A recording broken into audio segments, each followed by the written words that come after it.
Boa tarde, moçada! Tudo bem com vocês? Aqui quem vos fala é o professor Eugênio Bastos, canal Geugênio, a serviço dos alunos que gostam de estudar e passar em concursos. Moçada, vamos fortalecer o canal, se inscrevam no canal, dê aquele like, compartilhe o vídeo e ajude o professor Eugênio Bastos a democratizar o ensino da geografia. Moçada, no nosso encontro de hoje, estarei regravando a aula sobre energia eólica no Brasil, uma vez que a aula que eu gravei, infelizmente, o som saiu numa boa, mas num determinado ponto o vídeo começou a ficar travado. Então tive que atualizar o sistema do meu aparelhinho celular, do meu smartphone, para poder voltar a fazer as gravações sem problemas. Espero que vocês gostem do nosso encontro e, havendo qualquer dúvida, deixe a sua pergunta na parte dos comentários, que eu terei o máximo prazer de respondê-la.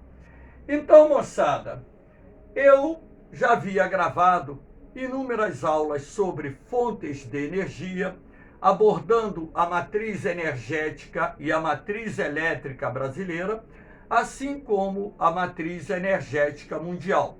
O que eu estou fazendo agora é gravando aulas específicas sobre cada sobre cada fonte de energia que compõe a matriz energética, assim como a matriz elétrica brasileira.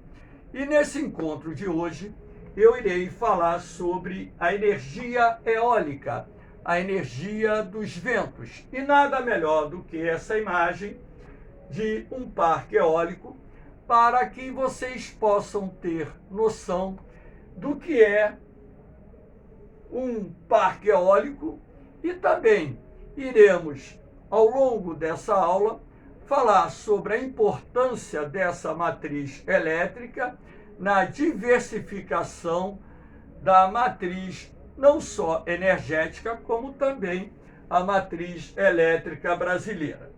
Então, aqui nós temos o mapinha do Brasil, cuja ideia é mostrar a vocês as áreas mais favoráveis à implantação de parques eólicos. Então, aqui nós temos na cor mais escura, que é essa cor vinho, ventos com velocidade superior a 8 metros por segundo. E vocês podem observar que essa área que se estende do litoral do Rio Grande do Norte ao litoral do Amapá, que compõe aquilo que nós chamamos de litoral setentrional, é uma excelente área para instalação de parques eólicos.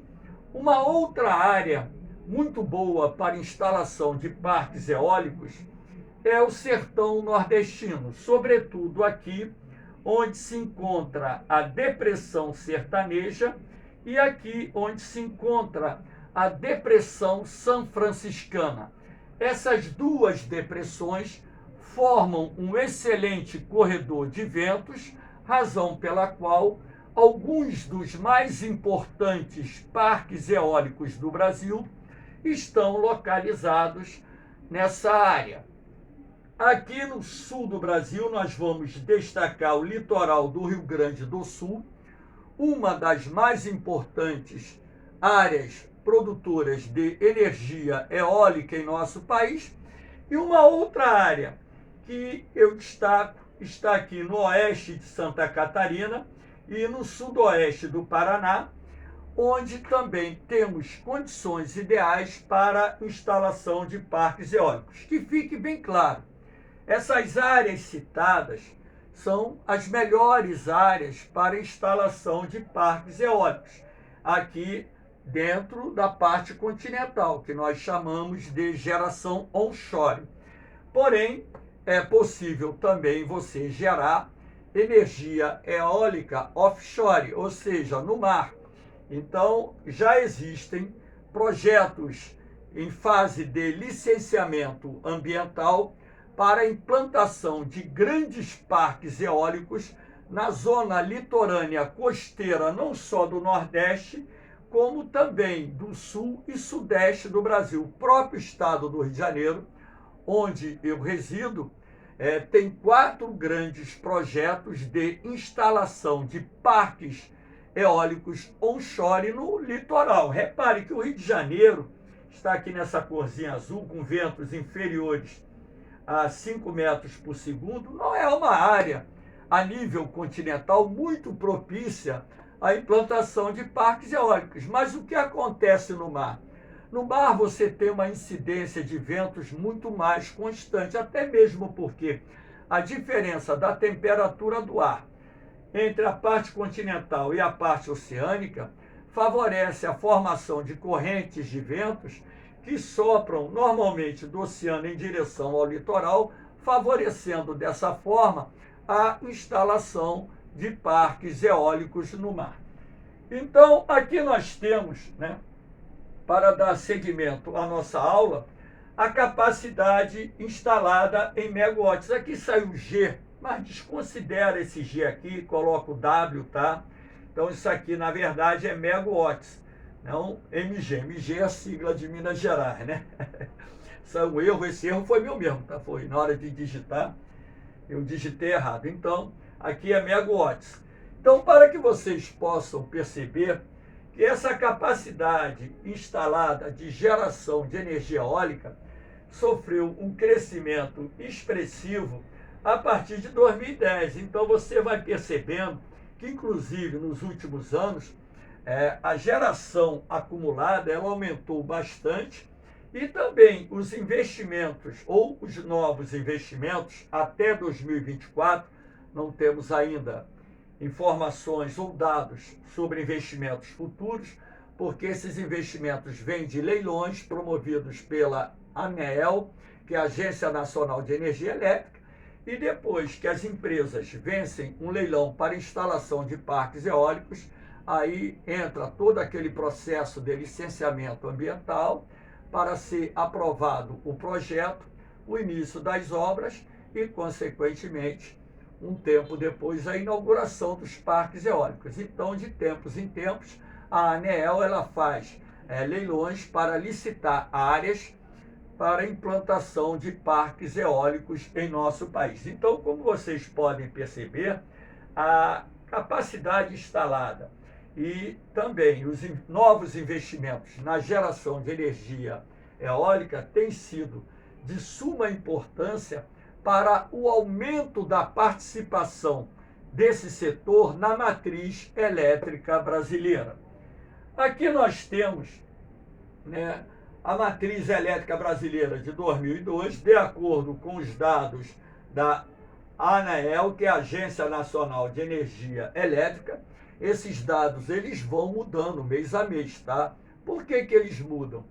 Por causa, logicamente, da entrada em operação, por exemplo, de novas usinas termoelétricas, novas usinas hidrelétricas, novas usinas fotovoltaicas, também a geração de energia solar, vamos dizer, distribuída, que é aquela energia solar gerada em pequena escala, e também a energia solar concentrada, aquela que é desenvolvida nos parques ou nas usinas fotovoltaicas, enfim. Então, você tem a mudança no percentual, no quantitativo de megawatts, gigawatts gerados em função da entrada em operação e também em função das próprias sazonalidades. Às vezes, você vai ter aquele período do ano em que o setor hidrelétrico ele vai ter uma participação um pouco menor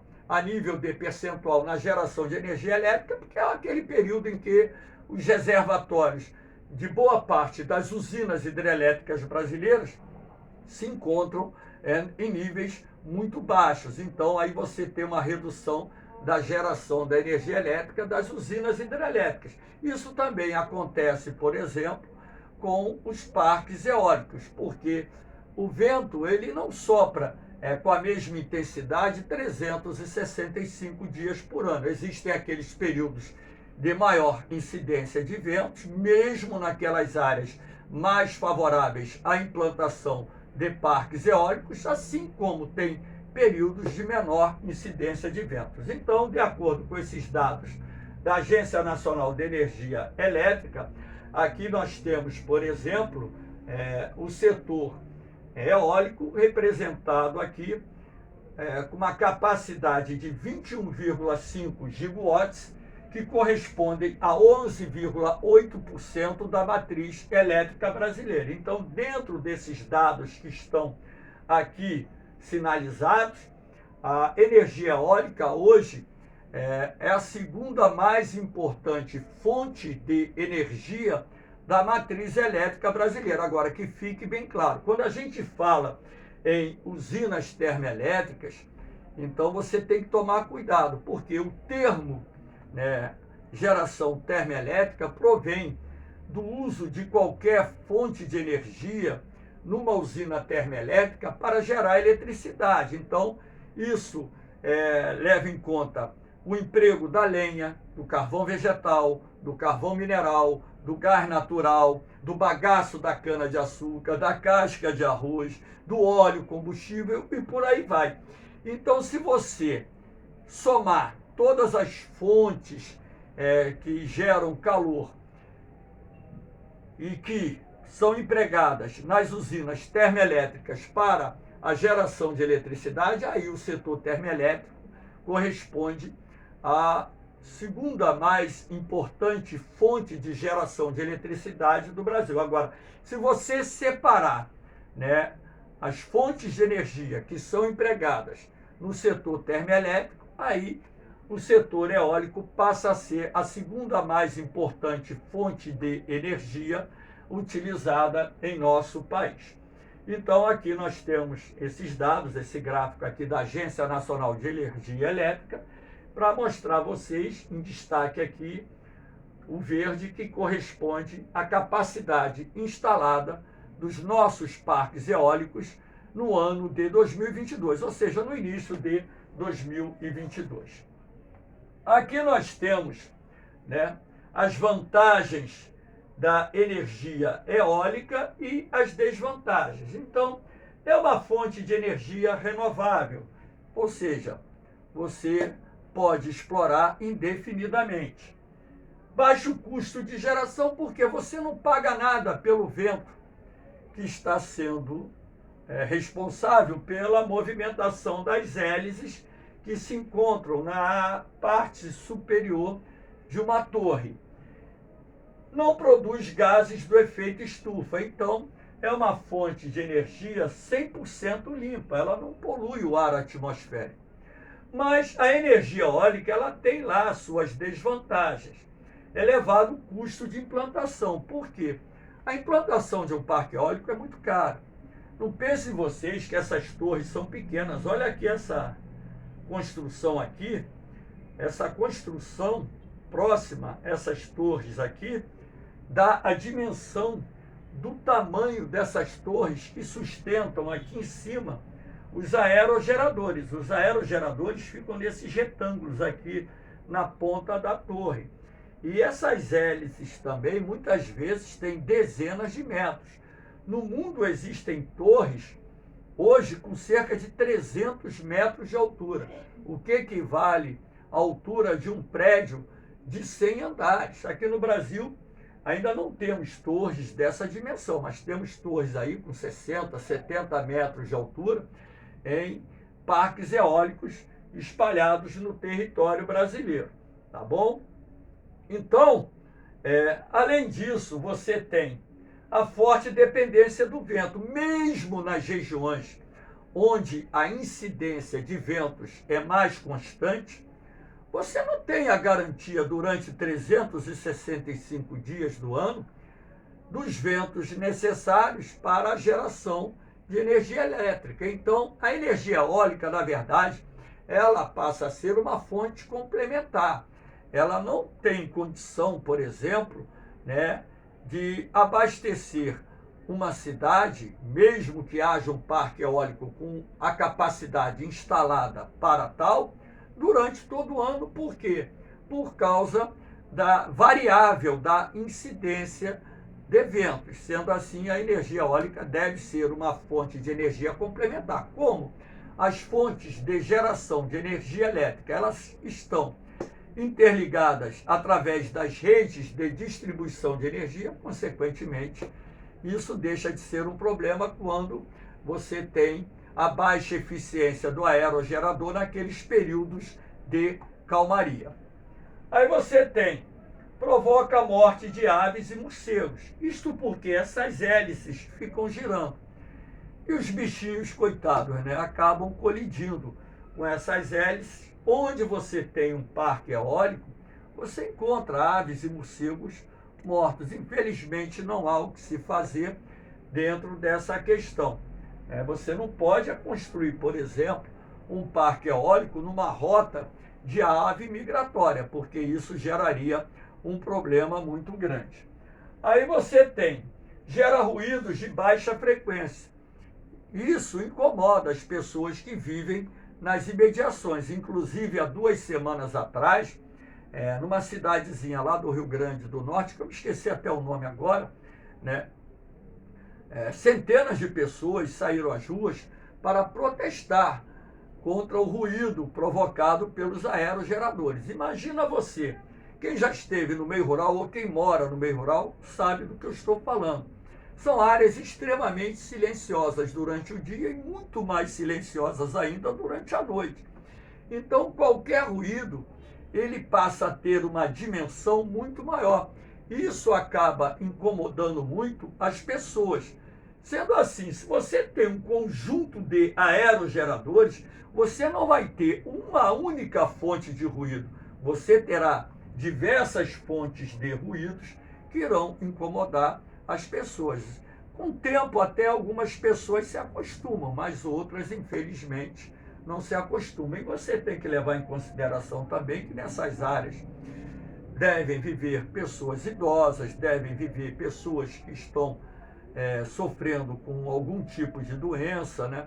E que isso acaba gerando complicações maiores para essas pessoas.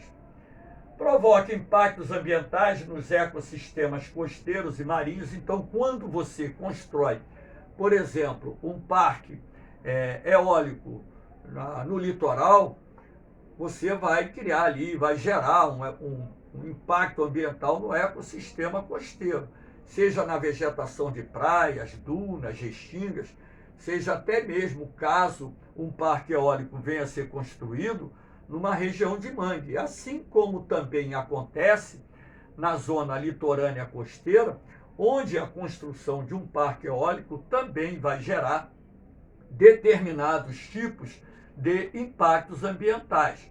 Basta lembrar que para sustentar essas torres se faz necessário construir uma sapata de concreto gigantesca. Vocês não têm ideia do tamanho da sapata de concreto que fica aqui embaixo para poder sustentar essas torres e o peso que essa estrutura possui, porque o aerogerador lá em cima é muito pesado. As hélices não, as hélices elas são produzidas a partir de fibra de carbono, material muito leve. Mas, além da concretagem, você tem aquela ferragem, toda uma estrutura de ferro, aqueles ferros com uma bitola muito larga, para poder ter a sustentação dessas torres e evitar um acidente, principalmente por ocasião de uma tempestade com ventos fortes, né, essas torres acabarem desabando. Então, isso também é um outro problema. Eu não citei ali, mas você tem nos parques eólicos, por exemplo, interferência nos sinais de TV. Muita gente reclama disso. Enfim, agora, se você colocar na balança, consequentemente, você tem os aspectos positivos. Sobressaindo, né, sobre os aspectos negativos pela questão de ser uma fonte de energia limpa e renovável. Então, professor, aonde mais se produz energia eólica no Brasil? A Bahia, nesse momento, nós estamos em junho de 2022. A Bahia, nesse momento, é o maior produtor nacional de energia eólica, seguido do Rio Grande do Norte. Nesse momento, porque nos últimos anos, conforme novos parques eólicos entram em operação, conforme a expansão dos parques eólicos existentes também amplia a capacidade instalada desses parques eólicos, você acompanha uma mudança nessa posição, no ranking.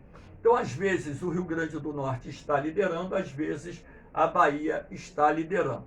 Agora, é bom frisar que também, além da Bahia e o Rio Grande do Norte, que são, respectivamente, os maiores produtores de energia eólica do Brasil, nós temos o Piauí, nós temos Pernambuco, nós temos o Ceará, a própria Paraíba agora com grandes investimentos na geração de energia eólica. Nós temos também esse crescimento registrado em Minas Gerais, no norte de Minas Gerais. Nós temos o Rio Grande do Sul, que se destaca como um dos maiores produtores. O Rio Grande do Sul foi no passado o maior produtor de energia eólica do Brasil. Por exemplo, lá tem o grande parque eólico de Osório. Na Bahia nós temos o Alto Sertão. No Piauí você tem a Casa dos Ventos, né, que é uma empresa que explora um grande parque eólico que pega um pedaço do Piauí, um pedaço de Pernambuco. Enfim, agora você falar sobre os maiores parques eólicos é algo complicado. Por quê? Porque você tem parque eólico em ampliação, você tem a construção de novos parques eólicos, alguns dos quais com uma capacidade de geração de energia muito grande, e isso acaba fazendo com que haja uma mudança nessa posição, inclusive, dos maiores parques eólicos existentes no Brasil. O certo é que os investimentos estão acontecendo nesse setor, esse setor se encontra em plena expansão e agora também já desenvolveram os aerogeradores domiciliares. Então, a pessoa, se ela vive, por exemplo, numa área de boa incidência de vento, ela pode contratar uma empresa para a instalação de aerogerador na sua propriedade. É um investimento um tanto caro, né, num primeiro momento, mas que se paga ao longo dos anos. Você tem o retorno do capital investido, até mesmo porque as tarifas de energia elétrica no Brasil, além de serem muito caras, elas todo ano sofrem reajustes acima da inflação. Então, você investir, por exemplo, numa geração domiciliar de energia eólica, você investir numa geração domiciliar de energia solar, passa a ser um investimento cujo retorno é garantido e você vai economizar dinheiro, vai ganhar mais dinheiro do que você deixando o seu dinheiro, por exemplo, aplicado numa caderneta de poupança. Sendo assim, moçada, espero que vocês tenham gostado desse encontro. Qualquer dúvida, qualquer sugestão sobre um tema de aula, vocês podem fazer, fiquem à vontade, porque o canal Geogênio foi criado para auxiliar você que está se preparando para um concurso e também as pessoas que desejam aprender um pouquinho mais de geografia. A democratização do ensino é o nosso objetivo, levar o conhecimento a quem quer, e isso é bom para que as pessoas possam ampliar seus horizontes. Aqui eu estou deixando, mais uma vez, meus grupos lá do Facebook, onde disponibilizo meus materiais em PDF, tudo 0800 de graça, para os alunos que estão se preparando para concurso. Então, tem o grupo da ESA, da SpaceX, do Colégio Naval, do vestibular. É só entrar, pedir acesso ao grupo, eu libero o acesso, né? Entrar na parte de arquivos, clicar e você vai ver os PDFs com matéria, com bancos de questões, com provas comentadas, também com essas aulas, enfim. Então é isso aí, moçada. Um beijão no coração de vocês, um forte abraço, fiquem com Deus. Eu vou, mas eu volto, hein? Fui!